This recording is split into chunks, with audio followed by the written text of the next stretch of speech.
Welcome back to the channel, guys. If you're new here, please like and subscribe. Today we're just going to take a look at my build at the back, not the entire build, just the back section, how I manage my back space for overlanding.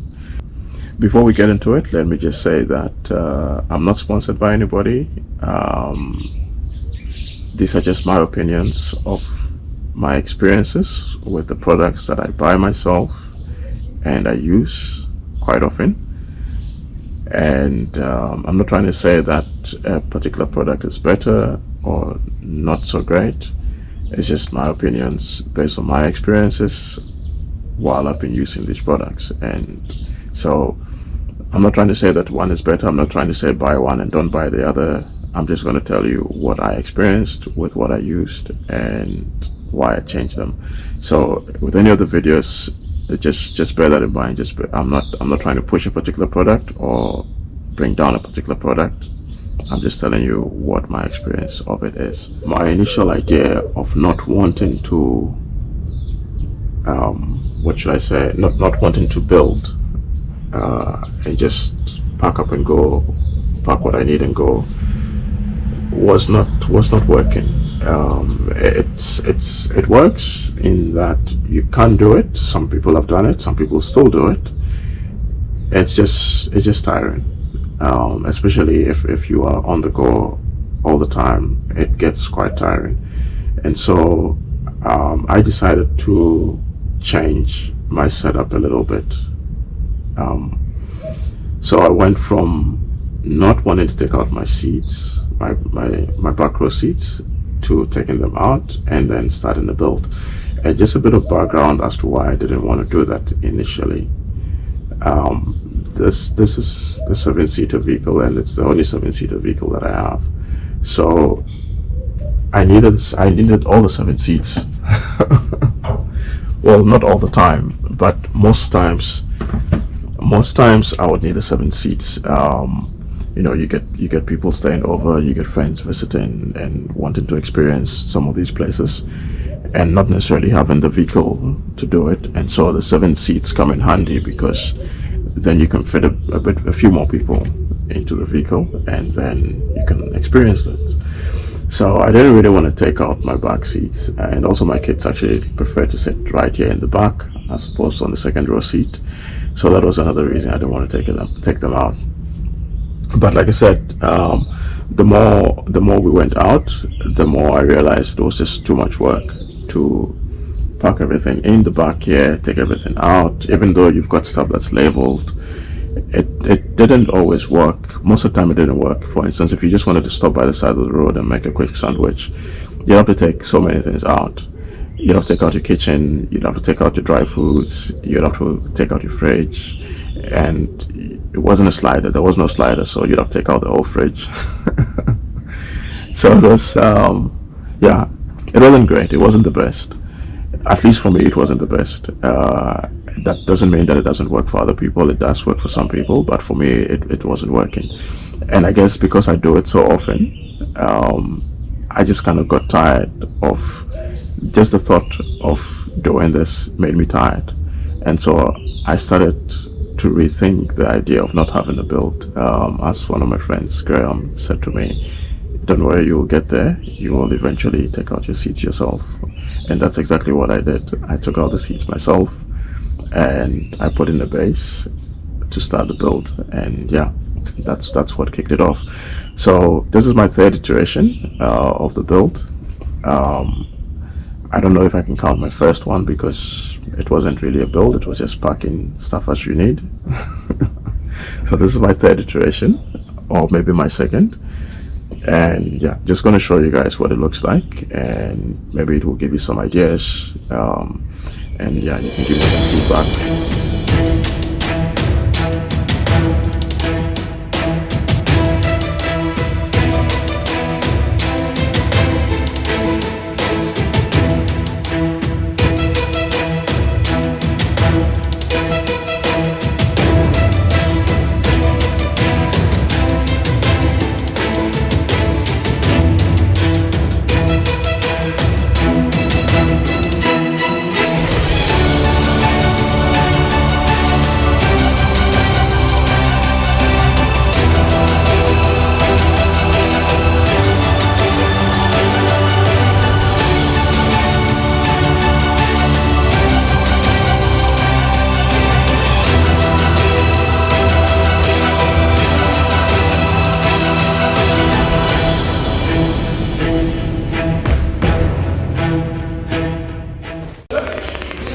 So I'm here 4x4 Mega World. Going to be doing the last bit of modification. Well, not the last bit, mostly for my camping setup.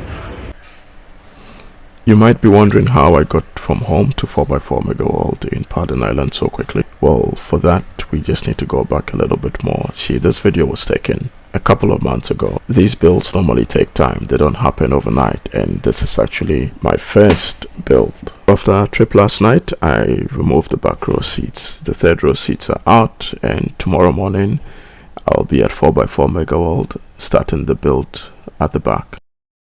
As you can see, the third row seats are out on both sides. Platform was put in a couple of weeks ago. I went with a modular one. So these are 3 different sections that can all come out. Yeah. So in here it's gonna fit the fridge slider, fridge cage, and put in some drawers. And let's see.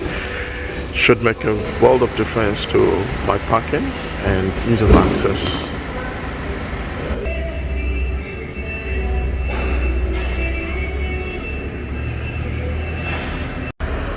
So that's it, we're lining up everything. That's the fridge slider, and this is one of the drawers. Gonna have double drawers. I think there's only one in stock at the moment, so I'm just gonna put in the one, and the other one I'll put in about a week's time or so when they've got stock of the other one. I couldn't fit the very long one, so I'm fitting a 750 instead, but that should still give me a lot of space in here. Yeah, so making some progress. While the fridge slider and drawers were being set up at the back, we were also busy in the front with the ARB Bulbar. No, the only reason why I didn't get the white one was because I'm leaving tomorrow, and then I'm going to have to wait. If I was not leaving tomorrow, I would have sent it for coating to be white. Ice cream, personal preference. I would have sent, if I wasn't leaving tomorrow, I would have sent it to be white. Yeah, the red one for that.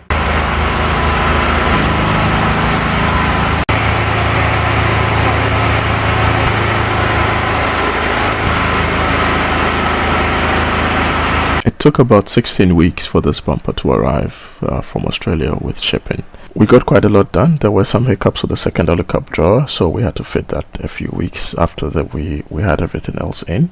The fridge cage I was going to fit was from Urban Bush Adventurer. It's also the same company that manufactured the base that I used for the build, the modular boards. However, there was not enough space after we put in the drawers for the fridge cage. Instead of the fridge cage, we made a platform and we put the lithium battery in the National Lunar green box on top of that. So this is the setup. So I went with stacked Alu-Cab drawers.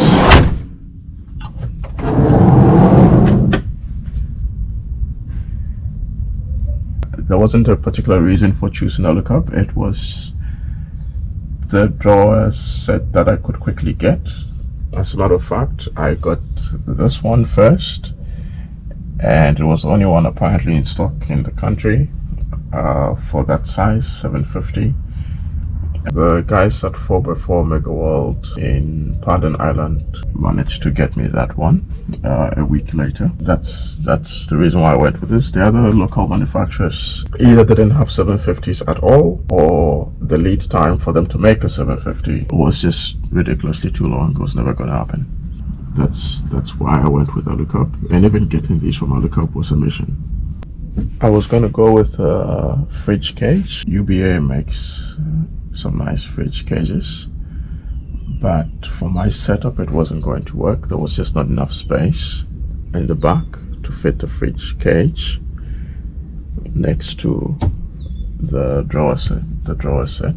So instead, this fabrication was built for me instead with the guys at 4x4 Mega World. A board which is carpeted. As you can, the reason for the height difference, the reason why it's not level, because it's if I move the fridge back in, You can see there's more than enough space, so it could have been leveled.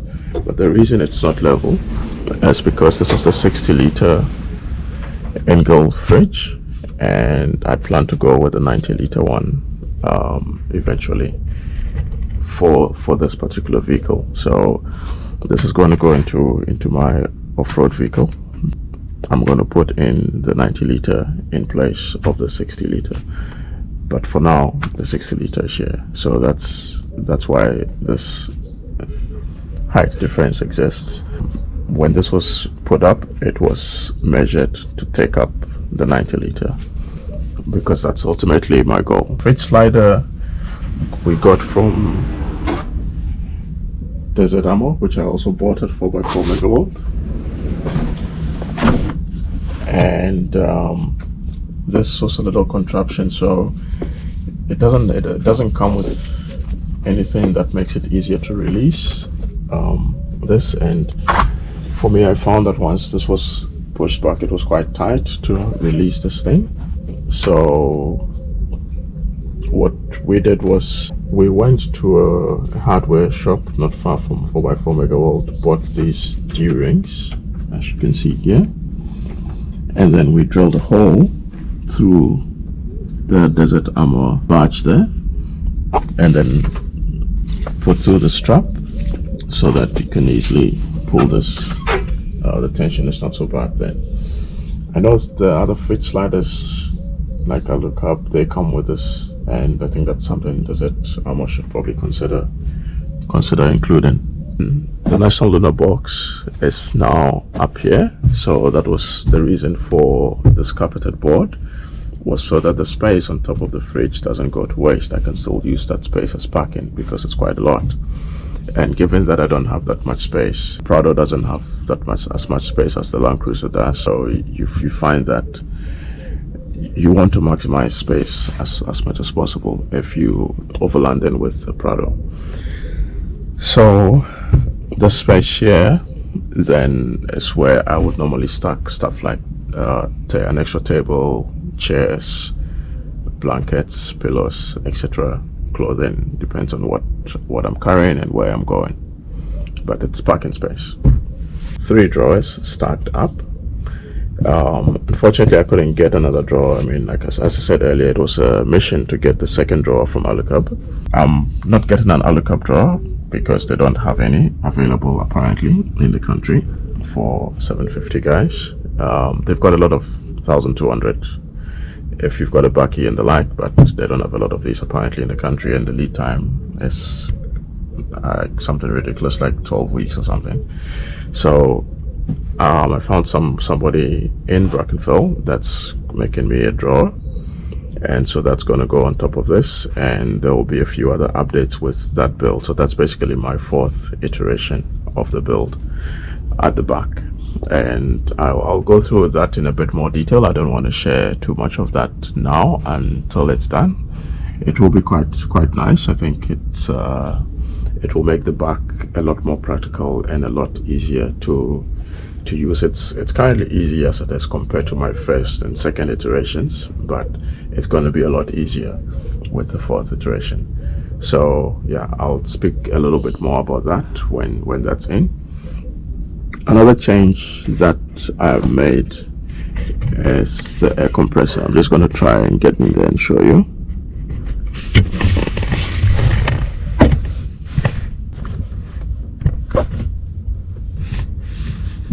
The compressor has always been here. What I didn't like about it then was that I liked where it was. It's nice and hidden and everything. It's wired up to the front battery. What I didn't like though was the fact that the switch to turn it on was also laying in here, and the nozzle for the air was, you probably can't see it so well, but the nozzle was right in there as well. So because of where the nozzle was, it made it quite difficult to air up the tires once we were done and you need to get back on the tar. So I went to Safari Center, and they set everything up again, and they rigged it so that that's now the switch to turn it on, and right below that is the nozzle which takes in for the air. I might look at a slightly different air system, but I'll cover that also a bit later. I don't want to say too much now. I'll cover that a bit later on, but for now this works really great because I no longer have to open that hatch there. I just simply have to grab my indiflates, plug them in, turn that on, and I'm basically good to go. This is a cable that charges the battery from the alternator directly, and I just wound it up here, and that plugs into the National Lunar green box, and that charges the lithium battery. I'm currently running with a 105 amp hour battery. I don't see that I need a bigger battery at the moment. I've never really even gone to 60% of this battery right now. Maybe in hotter climates the fridge might be drawing a lot, but for now this is more than enough. The reason why the cable is so long is because my initial requirement that I gave to N1 City Safari Center in one city was rather that I needed to be able to move this National Lunar green box between all the three SUVs that I have. So this gives me that flexibility in that, in as much as it's in a way kind of hardwired to this vehicle, it's also not, because that's a Harrison plug. I can basically pull that end of the Harrison plug off, and that whole cable comes off with the battery, which is just as you can see, it's just a strap that's holding it in place. So I can just release the tension on the other side and then unhook, and then the whole battery comes out. And then I can take the battery and I can put it into another vehicle. I can take the battery and sit outside somewhere with it. It's not stuck in the vehicle, as you get with most of the the dual battery systems. They tend to be stuck in the vehicle, and you can't make use of it away from the vehicle or in another vehicle. So this was my requirement, and that's why this cable is so long. And the other reason was, when I had this, when I first got this National Lunar box, I didn't have this back area set up like this, and so that length allowed me to move the battery from the back to the second row seat to the first row seat. And so I had that flexibility of putting the battery wherever it was going to be more securely set in place while driving. In the other vehicles, all I just need to do is take this box out, take the cable, go to the other vehicle, plug it in, and then I've got the flexibility, because of the length of the cable, to place it wherever I want to place it in that vehicle. So that's a big plus, and it's something that you guys might want to think about when you're considering putting in or upgrading your battery system. The reason why I went with the green box is, I know a lot of people say the green box is more expensive, and I do agree it is more expensive, but it offers you everything in the box. The interface on the side, which I'm going to try and show you, you can see that those are the interfaces that you get, inputs and outputs. So for instance, this red Anderson plug is what's coming from that point there from the alternator, and that's what's charging the battery. And the one next to it is this black one here. So there's a red one, and then right next to it is a black one, and the black one is for solar input charging. Once I've hooked up a solar panel, that's the one that it gets hooked up to, and I'll show you where that point is in a second. But it's plugged in there as well, and then this is an output, and you're probably wondering what is connected to as well, so I'll show you that in a second. But what I was trying to say about the box is, yes, the box is more expensive, but the box comes with all the inputs, the DC to DC charging, everything that you need to run solar, to run a lithium battery, and manage it properly. All in all, the box, in my opinion, is not that expensive. If you were to buy all these components separately and then figure out where you're going to mount them, and it's just going to be a bit of a mission. The box gives you an all-in-one solution, and what I like about this box is that I can just it works perfectly with my situation, where I want to be able to take this battery, disconnect it from there, and move it into another vehicle, or move it outside if I need to. For I think for people that need that flexibility, this is Flexo 555, which I've also got, but I hardly tend to use it because of this box. But it's like having a big Flexo 555 with you, because if 105 amp hour battery is not doing it for you, you can take that battery out and put a bigger battery in, and you still have the same solution, and you're good to go. The other inputs I was telling you about, that is my solar charging point, so that gets routed along there, and then back in here, down below, it goes back into the National Lunar battery box there. So that allows me to charge the battery with a solar panel. I'm using the Flexo 240 watt NAMIB solar panel when I need to charge. These two, the other input that I showed you earlier on the battery box, that is also routed out, and that allows me to access power from outside of the vehicle. And you might say, why do you need to do that? Well, I've found myself in situations where I need power from outside the vehicle without having to leave my door open like this, especially when there's lots of insects and flies. You want to be able to close the vehicle, but still access certain things from the vehicle, or periodically open and close it, but not leave it open for a long time.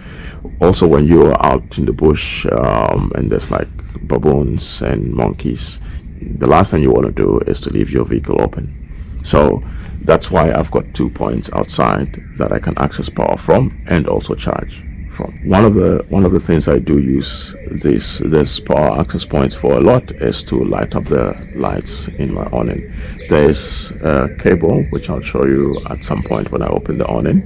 Again, I'm not going to open it now because it's going to be a mission to open it. As you can see, I'm right next to my pillar there.